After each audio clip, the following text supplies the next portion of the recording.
आओ।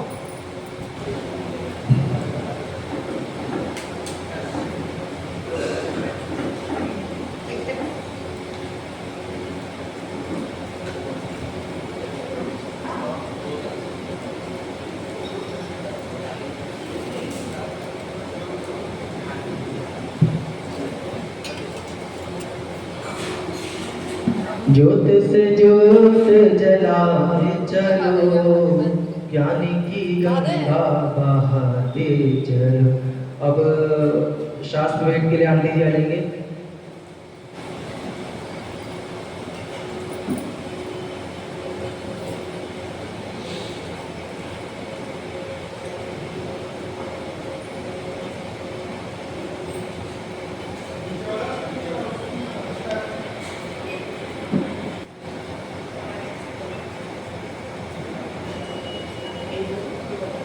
सभी मानव अपने दोनों हाथ जोड़ लेंगे और सिद्ध परमात्मा को नमस्कार करेंगे। ओम नमः सिद्धेभ्य।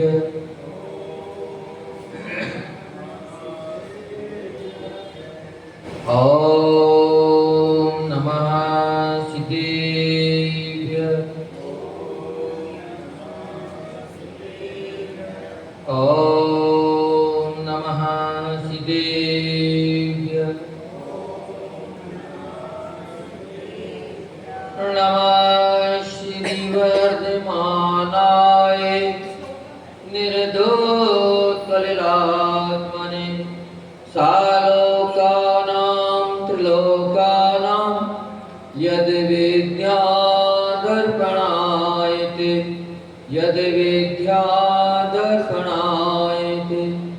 यस्य स्वयं स्वभावाप्ति प्रभावे कृतस्य कर्मणा तस्मै संज्ञानरूपाय नमोस्तु परमात्मने नमोस्तु परमात्मने।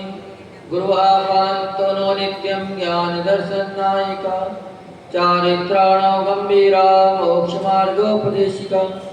देव देवादेव एक जरार्थी अजितनाथ भगवान की जय।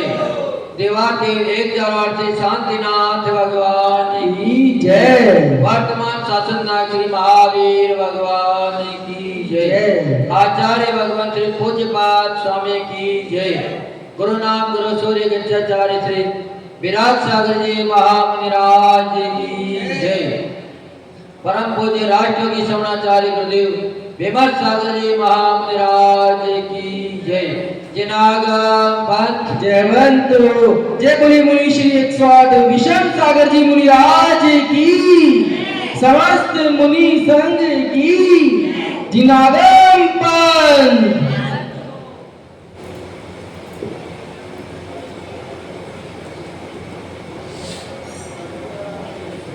एक अकेला जग में आत्म, एक अकेला जग में आत्म, संयोग नहीं कुछ भाता।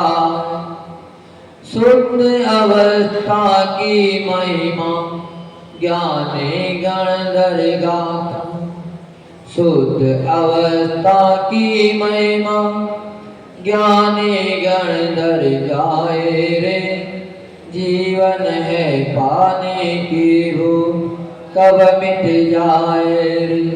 होनी अनहोनी हो, होनी अनहोनी हो, कब क्या घट जाए रे।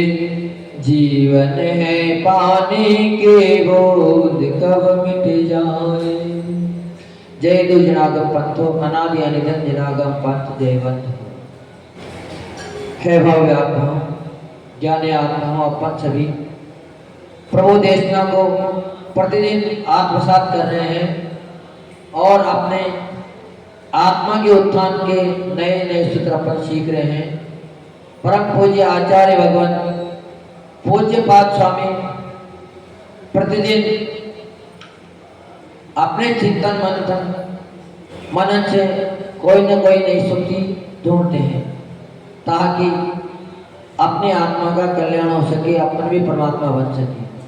और साथ ही आचार्य भगवान की दी महान कृपा है कि वो अपन सभी को भी उस सूत्रों से रूबरू करा रहे हैं कि तुम भी अगर इनको आत्मसात करोगे तो निश्चित ही तुम्हारे आत्मा का भी कल्याण हो जाएगा। कल आचार्य भगवान ने अपने को बताया था कि ममता रहित जीव कर्मों से नहीं बनता है और ममता सहित जीव भी कर्मों से बन जाता है। जिसके अंदर राग होता है वो भी कर्मों से बन जाता है और जो द्वेषी व्यक्ति है वो भी कर्मों से बन जाता है। लेकिन जो निर्मम भाव वाला होता है वो कभी भी बनता नहीं है, कर्मों का बंध उसको कभी भी नहीं होता है। लेकिन अज्ञानी जीव हमेशा ये सोचता है कि हमारा बंध, हम तो बने हुए हैं, हमें कोई छोड़ता नहीं है, जबकि उसकी शिव की प्रणति ऐसी बनी हुई है वो शिव हमें छोड़ने को ले तैयार नहीं है। एक दृष्टांत इसमें आता है, पूज्य गुरुदेव विराग सागर जी के महाराज के पास एक व्यक्ति आया, उनका परम भक्त था पर उनका कुछ व्यसन लगा हुआ था। आचार्य भगवान के पास निवेदन करता है कि भगवान, हम सोचते हैं कि हम धूम्रपान ना करें, कोशिश खूब करते हैं पर ये छूटती नहीं है। बड़ा विचार आता है छोड़ने का लेकिन छूटती नहीं है। आचार्य भगवान विराग सागर जी बोले कि ऐसा हो नहीं सकता, ऐसा तो हो ही नहीं सकता कि तुम छोड़ना चाहो और छूटे ना।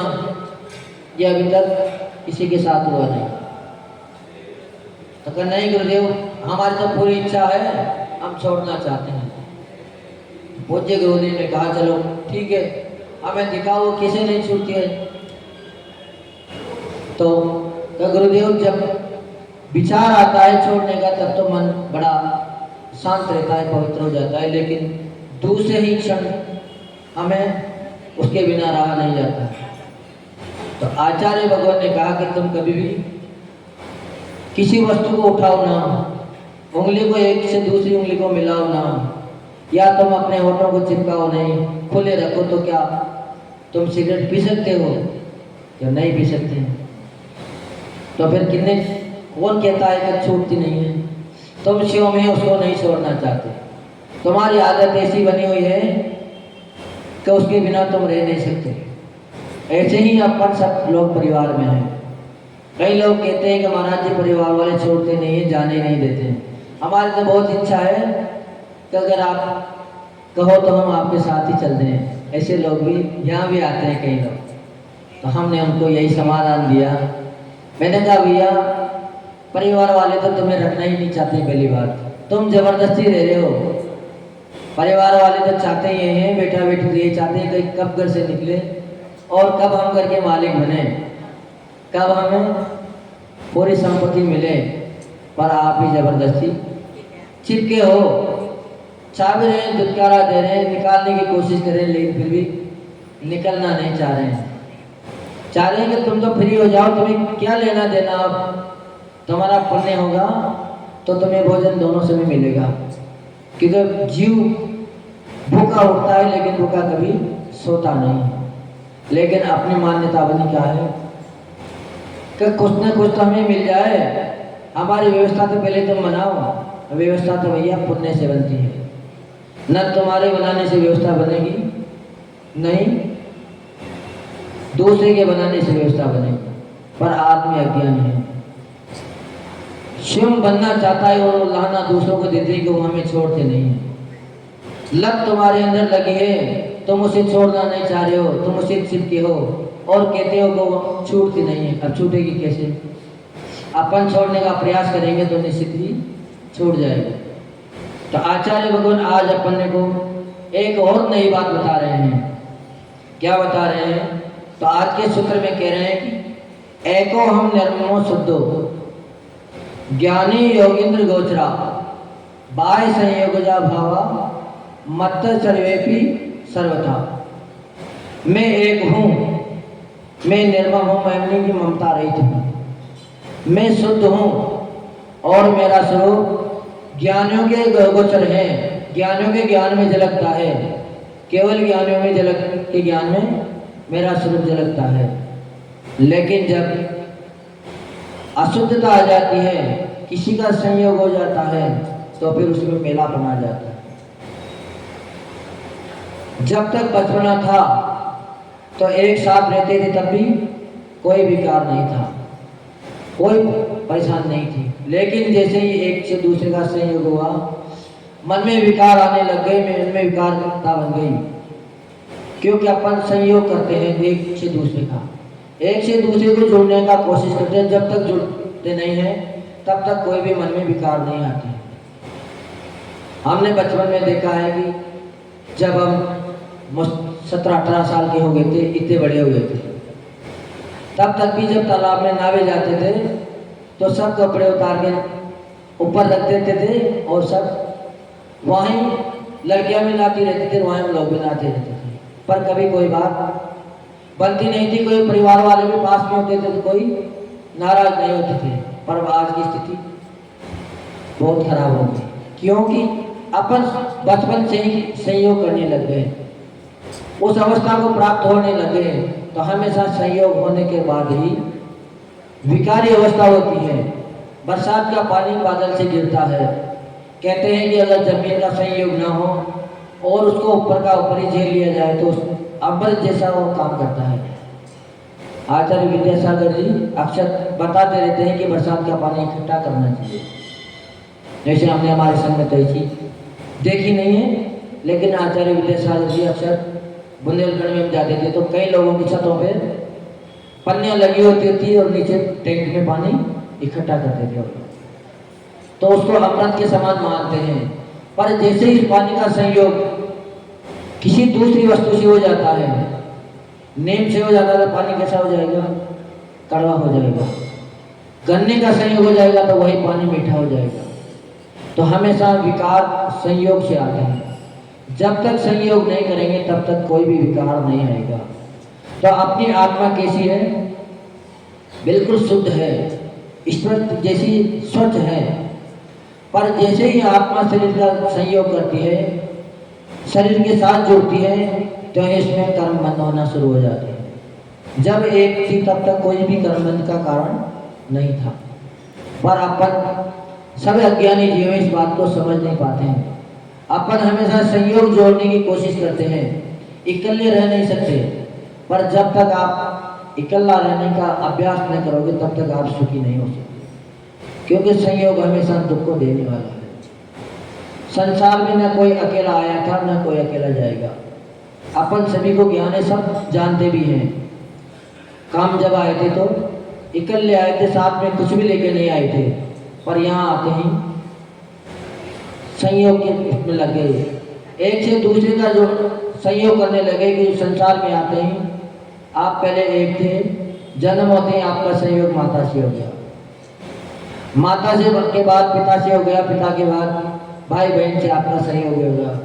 जितना संयोग बढ़ता जाएगा उतनी ही परेशानी बढ़ती जाएगी। जब तक इकल्ले थे तब तक किसी की कोई चिंता नहीं थी, अपने स्वयं का चिंतन था। पर दिन रात अपन संयोग जुटाने लगे हैं, साधन जुटाने में लगे हैं। पर आचार्य भगवान यही कह रहे हैं कि जब तक तुम दूसरों को अपना सहयोगी मानते रहोगे, दूसरों का सहयोग करते रहोगे, तब तक आप किसी भी जीवन में सुखी नहीं हो सकते। एक व्यक्ति था, वो बड़ा आलसी था, बड़ा आलसी था। सोचता था कि बैठे बिठाई सब कुछ मिल जाए, मेहनत करना नहीं चाहता था। भूख से मारे तड़प रहा था, 3 दिन का भूखा हो गया था, 4 दिन से भोजन नहीं किया था, फिर भी कोई काम करने की इच्छा नहीं थी। या बाजार में जाके या सिटी में जाके अपन कुछ मांग लें, नगर में जाके कुछ व्यवस्था बना ले, तो व्यवस्था बनाने की इच्छा नहीं थी। सोचता था कोई बात नहीं, आज नहीं कल तो मिल ही जाएगा। तो वह रात रात की तो बात है, सुबह दूसरे का इंतजार करता। संयोग ऐसा बना कि उसी समय कोई राजा का दलबल उसी सरोवर के पास से निकला। जैसे उसने वहां भीड़ देखी और तंबू डेरा लगते हुए देखे, क्योंकि राजा को रात्रि हो गई थी, विश्राम करना था। तो वह आलसी व्यक्ति बड़ा खुश हुआ। तो देखो भगवान ने हमारे लिए बिना मेहनत के ही सब कुछ बेच दिया, हम क्यों मेहनत करें? ऐसे ही अपन सब आलसी हैं। अपन सोच रहे कि महाराज जी आए हैं, बिन मांगे अपनी जेब भर दें, अपने को ऐसा मंत्र दे दें कि हमें मेहनत ना करनी पड़े, बिना मेहनत ही अपना सारा काम हो जाए। पर यह होता नहीं है। जैसे ही वो बड़ा खुश हुआ, सोच रहा था कि भगवान को धन्यवाद दे रहा था कि भगवान आपने हमारी बड़ी व्यवस्था बना दी, अब हमें किसी बात की कोई परेशानी नहीं रहेगी, हमें कहीं भी दूसरे गांव नहीं जाना पड़ेगा। रात में बड़े मजे से सोए गया। पहले तो भूख से तड़प रहा था, अब तो भूख भी मिट गई, क्योंकि आशा बन गई। जब आशा हो जाती है, आस लग जाती है कि कुछ मिलने वाला है, तो पहले के सब दुखों को व्यक्ति भूल जाता है, उसको पहले की दुख कुछ भी याद नहीं रहते। जैसे ही सुबह हुई वो उठा तो उस दिन थोड़ा जल्दी उठ गया, क्योंकि आज थी डेरे लगे हैं, यही सब व्यवस्था बन जाएगी। पर जैसे उठा तो क्या देखता है कि वहाँ के डेरे डब्बू सब उठ रहे हैं, क्योंकि वो तो रात गुजारने आए थे। वो व्यक्ति बोला कि भैया तुम क्या कर रहे हो, का ये क्या कर रहे हो तुम, कि तुम्हें दिखता नहीं हम रात गुजारने आए थे? तो आपको तो हम भगवान ने हमारी सेवा के लिए भेजा था कि भैया हम तो इकल्ले आए थे, इकल्ले जाएंगे। ऐसे ही अपन लोग हैं। परिवार में अगर कोई जन्म ले लेता है तो अपनी मर्जी से आएगा, अपनी मर्जी से ही जाएगा, पर अपन सोचते हैं कि ये हमारी व्यवस्था बनाएगा। हम भूल ही जाते हैं कि हम भी इकल्ले आए थे, हमने किसी की व्यवस्था नहीं बनाई, ये हमारी व्यवस्था किसे बना सकता है? पर हर व्यक्ति यही सोचता है कि हमारी व्यवस्था बनाएगा, सहयोग प्राप्त करने की कोशिश करता है, लेकिन जब तक आपका पुण्य नहीं है तब कोई भी आपकी सहायता कर नहीं सकता। यहाँ तक कि आपके जो अपने हैं वो भी दूर हो जाएंगे। रावण था, जब तक उसका पुण्य था तो हर व्यक्ति उनकी सहायता करने के लिए जाता था, क्योंकि 3 खंड का अधिपति था, उनकी आज्ञा चलती थी हर जगह। पर जब पुण्य क्षीण हुआ तो उसका जो भाई था वही उसका दुश्मन हो गया, वही भेद डालने वाला हो गया, उसने ही उसको मरवा दिया। जबकि भाई कैसा था? आज्ञाकारी था, उसकी बात को कभी भी टालता नहीं था। पर व्यवस्था हमेशा अपने पुण्य से बनती है। अपन भूल ना, पर अपने अपने आत्मा की स्वभाव को भूल जा रहे हैं। तो आचार्य भगवान आज पूज्य पाद स्वामी यही बता रहे हैं कि अपने शुद्ध चैतन्य का अपने को आश्रय लेना चाहिए।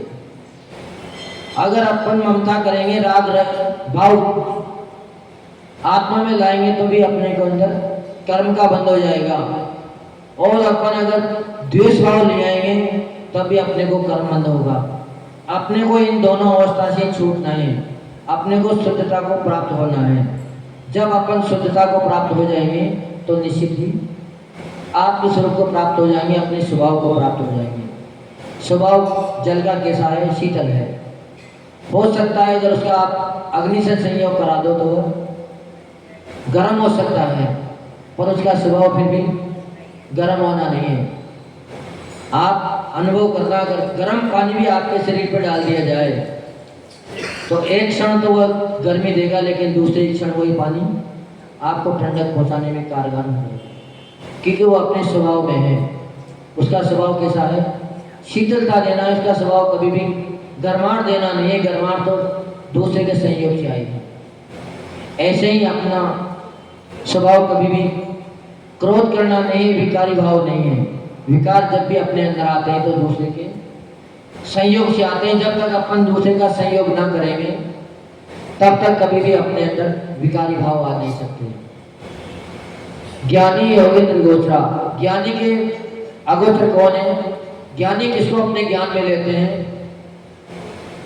वो मात्र शुद्ध अवस्था को लेते हैं। अपन सोचेंगे जीव शुद्ध है और अजीव अशुद्ध है, या चेतन शुद्ध है अचेतन अशुद्ध है, तो ऐसा नहीं। चेतन भी वाकई में शुद्ध है और अचेतन भी। चेतन में भी अशुद्धता तभी आती है जब वो दूसरे का संयोग करता है, और अचेतन में अशुद्धता तभी आएगी जब वो किसी दूसरे पदार्थ का संयोग करेगा। जीव और अजीव जब तक आपस में नहीं मिलते हैं तब तक किसी को भी कर्म का बंधन नहीं हो सकता। मात्र सोचेगा जीव को कर्म बंध होता होगा तो जीव कभी कभी कर्म बंध नहीं होता। अगर जीव को कर्म बंध होता हो तो सिद्ध अवस्था में भी फिर कर्म का बंध होता, पर सिद्ध अवस्था में किसी को कर्म का बंध नहीं होता है।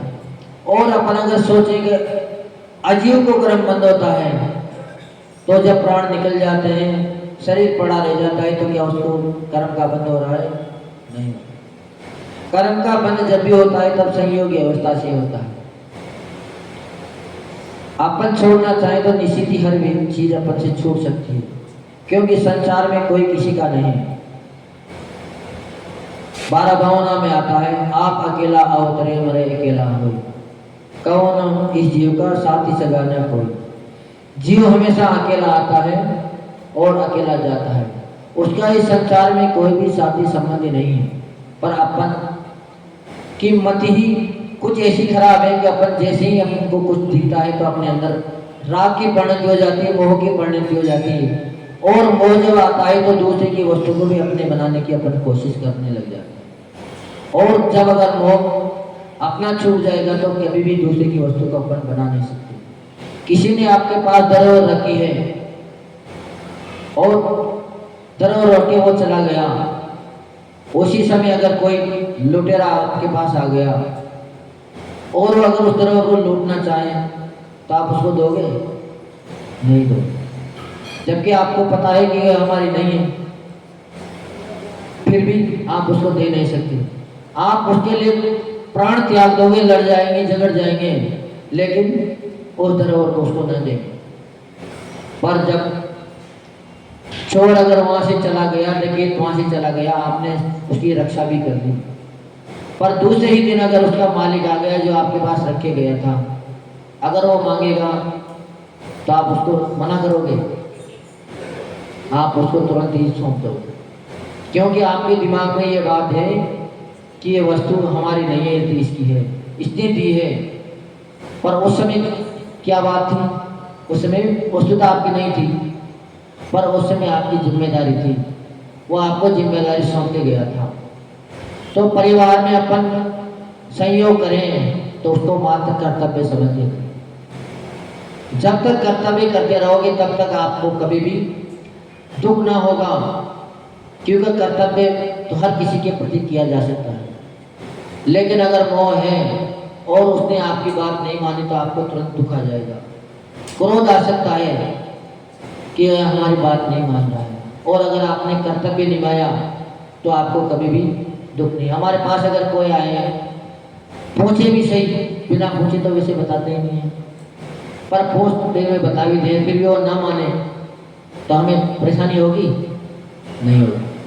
पर आपसे अगर आपकी बेटी ने या बेटा ने पूछी भी नहीं है, वो पूछना भी नहीं चाहते, बात भी नहीं करना चाहते हैं, पर फिर भी आपका उनके प्रति मोह है, तो आप उनके ऊपर हक जमाएंगे कि यह हमारी बेटी है, उसको सुधारने की कोशिश करेंगे।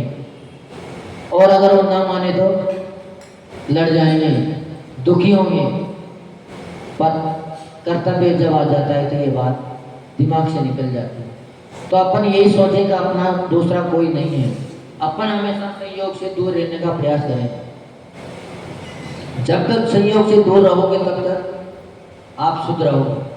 जितना जितना संयोग बढ़ाते जाओगे उतनी ही आपके अंदर अशुद्धता आती जाएगी, क्योंकि हर व्यक्ति की धारणा ऐसी बन गई होती है कि अपनी वस्तु को वो सब शुद्ध मानता है। आपसे अगर कोई आपके बेटे के लिए कह दे कि आपका बेटा चोर है, नशीली है, तो क्या आप मान जाओगे? हर माँ अपने बेटे को राजा बेटा समझती है कि हमारा बेटा राजा बेटा है, वो कितना भी बुरा क्यों ना हो, कितना भी बुरा हो, और दूसरे का बच्चा कितना भी अच्छा हो, फिर भी कोई ना कोई गलती अपन लोग निकालते हैं। यही मोह की परिणति है। अगर कर्तव्य होता तो अपने में की भी गलती नजर आती और दूसरे में जो अच्छाई थी वो भी अपने को नजर आती, पर अपन मोह के कारण अपने की बुराई को तो ढांपने की कोशिश करते हैं और द्वेषता के कारण दूसरे की बुराई को भी उजागर करने की कोशिश करते हैं। तो आचार्य भगवान अपने को इस सूत्र में यही बता रहे हैं कि अपना स्वभाव संयोगी अवस्था का नहीं है। जब तक अपन इकल्ले रहेंगे, एक रहेंगे, तब तक हमें शुद्ध बने रहेंगे। तो परिवार में अपन रहें, कोई बात नहीं, आपने परिवार बनाया है, परिवार में रहो, अच्छे से रहो, आनंद से रहो, पर परिवार को कभी भी अपना मत मानो, घर को कभी भी अपना मत मानो। घर को कैसे मानो? कहीं देख धर्मशाला है, अगर धर्मशाला मान के आप घर में रह रहे हो, घर के लोगों को आप रिश्तेदार मान के उनसे व्यवहार कर रहे हो, तो कभी भी रिश्तेदारी के ऊपर आप क्रोधित हो नहीं सकते। आपको ये मालूम है कोई बात नहीं, आज ये है कल चला जाएगा, एक दिन शांति तो करनी है। और जब आप शांत करना सीख जाओगे तो फिर कभी भी आपको दुख का अनुभव नहीं होगा। पर दुख का अनुभव तभी होगा जब अपन उसको अपना मान लेंगे, अपना हक जमाएंगे। सभी यही सोचते हैं कि अपन ये बात दूसरे के ऊपर चल रही है, पर सभी संसारी जीवों की एक ही पोजीशन है। हमारे पास भी अगर 4 लोग जुड़ जाते हैं तो हम उनको क्या सोचने लग जाते हैं कि हमारे अनुसार चलें। हमारे शिष्य हो गए, गुरु शिष्यों को अपने साथ चलाने की कोशिश करने लग जाता है। पर जब तक अगर वो सच्चा गुरु है तो शिष्य को अपने अनुसार कभी भी नहीं चलाएगा। उसको शिक्षा तो देगा, सद्मार्ग तो दिखाएगा, पर वो यही सोचेगा कि जिसकी जैसी होनहार है उसका वैसा ही होगा, अपने करने से कभी भी कुछ हो नहीं सकता। आप कितनी भी अच्छी अच्छी शिक्षा दो। रावण के बचपन का एक उदाहरण आता है, जब केकसी ने रावण को जन्म दिया, 3 बच्चों को जन्म दिया, तो तीनों बच्चों को एक जैसे संस्कार दिए थे। कैसे संस्कार दिए थे? एक समान तीनों को संस्कार दिए थे। कुंभकर्ण को भी संस्कार वैसे ही दिए थे, तो विवेक्षण को भी संस्कार, और रावण को भी वैसे ही संस्कार दिए थे। बाद में भी संस्कार अच्छे अच्छे दिए, क्योंकि दोनों आश्रम में थे, कहीं गृहस्थी से उनका ज्यादा विशेष संबंध नहीं था। पर जब उन्होंने निर्ग्रंथ साधु से पूछी कि गुरुदेव, हमने कभी भी तीनों में भेद नहीं समझा, सबको एक जैसा खिलाया, एक जैसा प्यार किया, एक जैसी शिक्षा दी, फिर भी रावण के अंदर इतनी क्रूरता क्यों है? उनकी आंखें हमेशा छड़ी क्यों रहती है? तो आचार्य भगवान ने उनको यही समाधान दिया कि आपने अपना कर्तव्य किया। सब जीवों का अपना अपना कर्म है, अपना कर्म साथ लेके आया है, अपना पुण्य पाप साथ लेके आया है। आप चाहो तभी उसको सुखी नहीं कर सकते हो, आप चाहो तभी उसको अच्छा नहीं बना सकते। जब उसका कर्म साथ है तो जैसी कर्मानुसारणी बुद्धि हो जाती है, जैसे कर्मोदय में आते हैं वैसी बुद्धि हमेशा काम करने लग जाती है। अपन उसको सलाह भी दें तो भैया ये कार्य अच्छा नहीं, ऐसा तो मत करो, तभी आपकी बात उसको और बुरी लगेगी। जबकि आप बता क्या रहे हो, अच्छी बात बता रहे हो, उसको स्वयं को भी ज्ञान है कि ये कार्य अच्छा नहीं है, इस कार्य को करेंगे तो अपना बुरा हो जाएगा, फिर भी व्यक्ति बात समझता नहीं। दूसरे की बात हमेशा बुरी लगती है, अपनी बात ही सबको अच्छी लगती है। तो आचार्य भगवान भी यही कह रहे हैं कि अपनी बात को ही अच्छा मानो, कोई बात नहीं, दूसरे की बात को मत सुनो। लेकिन दूसरे का बात कब सुनो? जब आप अपने हित की बात अगर विचार लोगे, आप अपने को शुद्ध देखने लग जाओगे, तो फिर कभी भी आपको दूसरे में अशुद्धता दिखेगी नहीं। आप हमेशा यही सोचोगे कि हर व्यक्ति शुद्ध है। सज्जन व्यक्ति को कभी दुर्जन व्यक्ति नजर आते ही नहीं है। अगर दुर्जन होगा तो उसको कोई सज्जन नजर आएंगे नहीं। खोट अपने हैं, अपन अच्छे हैं तो सब अच्छे हैं, और अपन बुरे हैं तो सोचें कि हम हमारे साथ सब अच्छा व्यवहार करें, तो कोई कर सकता है? नहीं कर सकता। अपने को स्वयं को अच्छा बनना पड़ेगा अगर अच्छा व्यवहार करवाना है तो। प्रेम की 2 बात सुननी है, किसी के मुंह से अपने की प्रशंसा सुननी है तो पहले अपने को प्रशंसा करना आना चाहिए। अगर अपन किसी की प्रशंसा करना सीखे तो निश्चित ही अपने को प्रशंसा के शब्द मिलेंगे। तो अपने को मात्र एक काम करना है, कर्तापन को हटाना है। अगर कर्तापन को हटा दोगे, संयोग को अगर मिटा दोगे, तो निश्चित ही आप शुद्ध हो जाओगे। जब तक आत्मा में अंदर संयोग बना रहेगा, शरीर का संयोग बना रहेगा, तो कभी भी शुद्ध हो नहीं सकते। जिस दिन उसका एक कर्म अलग हो जाएंगे, कर्मों को अलग कर देंगे, कर्मों का संयोग वो छोड़ देगी, जिस दिन वो अनंत सुखी बन जाएगी। तो अपन इस सूत्र से यही समझे कि हम इकल्ले थे, इकल्ले हैं और इकल्ले ही रहेंगे, कभी कोई अपना साथी हो नहीं सकता। अपन बनाए तभी अपने को साथी मिल नहीं सकता। तो आए अकेले थे, जाना अकेला है। किसी को अपना ना समझें, अपने को हमेशा ममत्व भाव से नहीं समझें कि अपना तो इस संसार में कोई था ही नहीं। जितने भी पदार्थ अपने को नजर आ रहे हैं सब पर हैं, भिन्न हैं, क्योंकि जो अपना दूध और पानी के साथ जैसे एक मिला हुआ शरीर है, वो भी अपना साथ नहीं दे सकता। तो फिर अपने कुटुंबीजन, स्त्री, पुत्र, धन दौलत, मकान जायदाद अपने को सुख कैसे दे सकते? क्योंकि संयोग ही दुख का कारण है। संयोग ही हमेशा दुख को लाता है। अशुद्ध बनाने में अगर कोई कारण है तो वह है संयोग।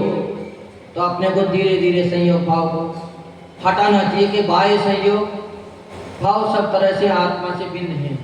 बाह्य वस्तु जितनी भी है सब आत्मा से भिन्न है, आत्मा के साथ किसी का भी संबंध नहीं है और न आगे होगा। हमेशा आत्मा इकल्ली थी, इकल्ली रहेगी, तभी जाके वो संयोग सुखी रहेगी। और आप जितना संयोग बढ़ाते जाओगे, आत्मा को दूसरे पदार्थ से जोड़ते जाएंगे, अपने चिंतन को दूसरे पदार्थ से जोड़ते जाएंगे, उतना ही अपन चिंतित होते जाएंगे, परेशान होते जाएंगे। इसलिए अपने को अगर सुखी होना है तो निश्चित ही अपनी आत्मा के स्वभाव को पहचाने, अपने स्वभाव को पहचाने। अपने स्वभाव को पहचान लेंगे तो निश्चित ही अपना अहित न होगा, अपन कभी भी राग में ना घुसेंगे, नहीं अपने को अंदर मोह आएगा। क्योंकि जब शुद्ध दशा अपने अंदर आ जाती है, शुद्ध चिंतन अपने अंदर आ जाता है, तो निश्चित ही अपन स्वयं का भी अच्छा सोचने के लायक हो जाते हैं और दूसरे को भी अच्छी शिक्षा देने लायक बन जाते हैं। लेकिन जो व्यक्ति स्वयं अपना अच्छा नहीं सोच सकता, वो कभी दूसरे का अच्छा सोचने वाला हो नहीं मिल सकता।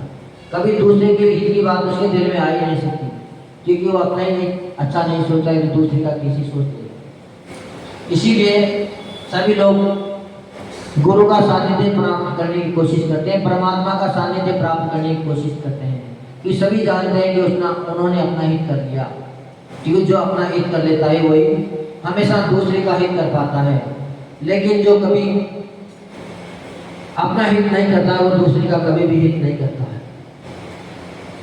सम्राट भरत के दरबार में बहुत सारे कर्मचारी थे, एक नहीं अनेकों थे, पर अक्सर सम्राट अकबर थे वह मात्र बीरबल को ही प्रोत्साहन दिया करते थे। तो एक दिन जो बीरबल से द्वेषता रखते थे, मन उठाव रखते थे, उन्होंने राजा से कहा कि राजन, आपका जो मंत्री है, आपको जिसको विश्वास पात्र समझते हो, वो तो कभी आपका हित कर ही नहीं सकता, आपका सहयोग हो तो करता ही नहीं हो, आप तो अपना हित सोचता है। तो हमेशा जितना भी कार्य करता है उसमें पहले अपनी सोचता है, आपके तो कभी भलाई सोचने वाला है नहीं। तो ऐसा नहीं है, वो तो हमारा परम मित्र है, हमारा दाया अंग है, वो कभी भी हमारा बुरा सोच नहीं सकता, आज तक हमने देखा नहीं। तो कब आप नहीं मानते हो तो कल सभा में पूछ लेना, तो आपका हितैषी है या वो अपना हितैषी है। तो क्या सलाह दी? अगर राजा ने दूसरे दिन जैसे ही सभी लोग आए तो सबकी परीक्षा लेनी चाहिए, कब हो सकता है ये कह रहे जो भी सही हो सकती है। तो उसने कहा सभी सभासदों से और बीरबल से भी पूछा कि भैया, अगर हमारी डाली में आग लग जाए और तुम्हारी भी डाली में साथ ही साथ आग लग जाए तो तुम पहले किसकी बजाओगे? तो बीरबल ने कहा कि पहले आप सभी लोगों से पूछ लीजिए, फिर अंत में हमसे पूछेगा। तो सभी लोगों से जब सम्राट ने पूछी तो सभी लोगों ने क्या किया कि सम्राट, हम आपकी आग को पहले बुझाएंगे, आपकी डाली को पहले बुझाएंगे। पर जब बारी आई बीरबल की तो बीरबल ने क्या कहा कि सम्राट, हम पहले अपनी आग बुझाएंगे, फिर आपकी बुझाने आएंगे। बात मंत्रियों ने जो उनसे कही थी बात बिल्कुल सत्य थी। तो वह पहले अपना ही सोचता है, फिर आपका सोचता है। वो तो आपका ही शुभ चिंतक हो ही नहीं सकता। पर बीरबल से पूछा गया कि ये बात तुमने किसे कही? हम तो तुम्हारे ऊपर पूरा विश्वास करते हैं, आप ही तो हम एक इस सभा में हमारा ख्याल रखने वाले हो, फिर भी आप कह रहे हो कि पहले हम हमारे बुझाएंगे, फिर आपके बुझाने आएंगे, तब तक तो हमारी गाड़ी ही जल जाएगी। तो मंत्री ने क्या जवाब दिया कि भगवान, जो स्वयं की सुरक्षा नहीं कर सकता, जो दूसरे की क्या सुरक्षा करेगा? हम अगर हमारी गाड़ी नहीं बुझा सकते, हम आपकी गाड़ी को कैसे बुझा पाएंगे? हम खुद ही परेशान हैं, तुम्हें सुखी कैसे कर देंगे? तो हमेशा सब लोग अपना हित सोचें, दूसरे के बारे में ना सोचें। जब तक दूसरे के बारे में सोचते रहेंगे, दूसरे की तरफ उंगली उठाते रहेंगे, तब तक अपना किसी भी हालत में सुखी नहीं हो सकते। क्योंकि ज्ञानी व्यक्ति वही है जो अपना हित पहले सोचते हैं और दूसरे का हित बाद में सोचते हैं।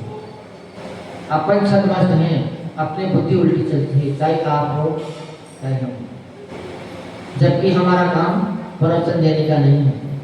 हमारा काम किसी का सब मार्ग में लगाना नहीं, पहले हम स्वयं लग जाए तब लगाए। कीर्तनकर भगवान का जब जन्म होता है तो जब तक दीक्षा नहीं लेते तब तक तो सारे कार्य करते हैं। एक भी कार्य ऐसा नहीं जो नहीं करते। घर गृहस्थी के भी सारे कार्य वो करते हैं, पर जैसे ही दीक्षा लेते हैं तो सोते ही मौन धारण कर लेते हैं। उनके दिमाग में है कि पहले हम अपना कल्याण कर ले, तब हम दूसरी का कल्याण कर पाएंगे। हमने इस चीज का अनुभव नहीं किया।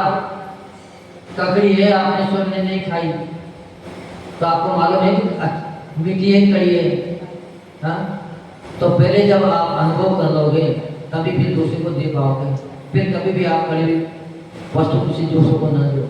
तो तीर्थंकर भगवान का यही मंत्र होता है कि पहले अपना कल्याण करो, पहले स्व का उपकार करो, फिर पर का उपकार करो। लेकिन सारी दुनिया दूसरे के उपकार में लगी है, अपना उपकार कोई भी नहीं करना चाहती है। पर जब तक अपना उपकार नहीं होगा तब तक किसी भी हालत में अपने को सुख शांति की प्राप्ति नहीं हो सकती। इसलिए अपन निरंतर अपना स्वयं का उपकार करना की सोचें, इकल्ला रहने की सोचें, अपने आप को अकेला महसूस करें, अपने को कभी भी संयोग में ना फंसाएं। जितना संयोग बढ़ाते जाओगे उतने ही आप दुखी होते जाओगे, जितने इकल्ले होते जाओगे उतने ही आप सुखी होते जाओगे। तो हमेशा एक होने का प्रयास करना, डबल होने का प्रयास कभी भी मत करना। लव परम पूज्य राष्ट्रपति सम्राट